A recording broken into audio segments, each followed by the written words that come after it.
the RMS Titanic. Even today, the name echoes with a sense of awe and tragedy. She was the largest ship of her time, a marvel of engineering and luxury.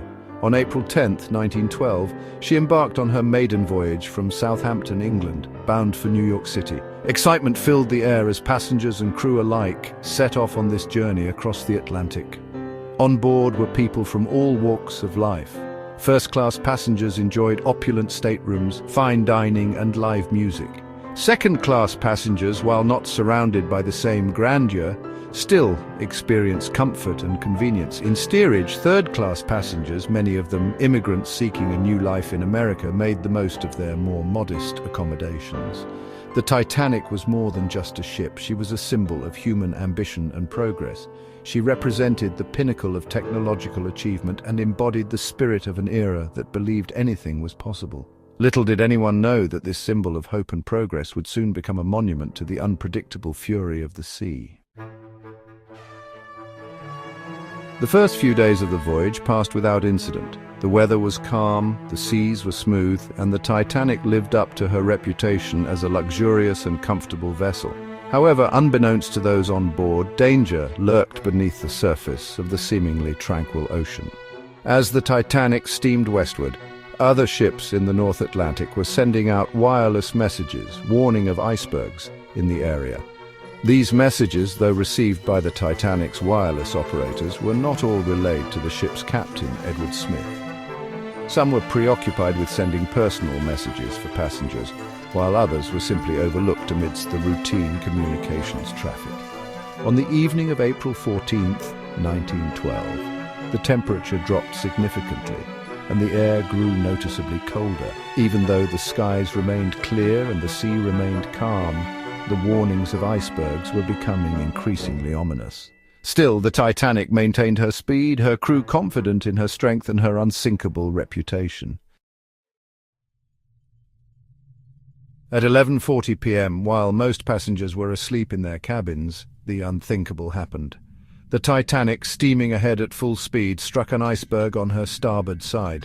The impact was initially felt as a slight shudder, but the consequences would soon prove catastrophic. Below decks, the collision tore open several compartments in the ship's hull, allowing water to rush in. While the watertight compartments were designed to contain flooding, the damage extended beyond their ability to cope. The Titanic, believed to be unsinkable, was taking on water rapidly. On the bridge, Captain Smith and his officers quickly realized the gravity of the situation. Distress calls were sent out, and the order to prepare the lifeboats was given.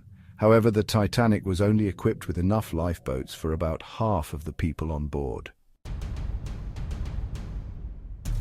Section 4. Adrift in a sea of despair. As the situation worsened, panic began to set in among the passengers.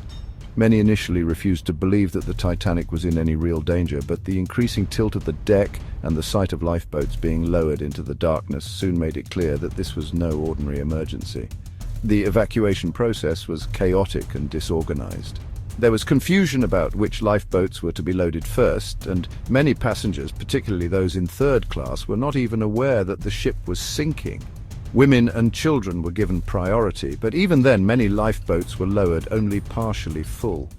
As the Titanic continued to sink lower in the water, the band played on, their music offering a haunting soundtrack to the unfolding tragedy.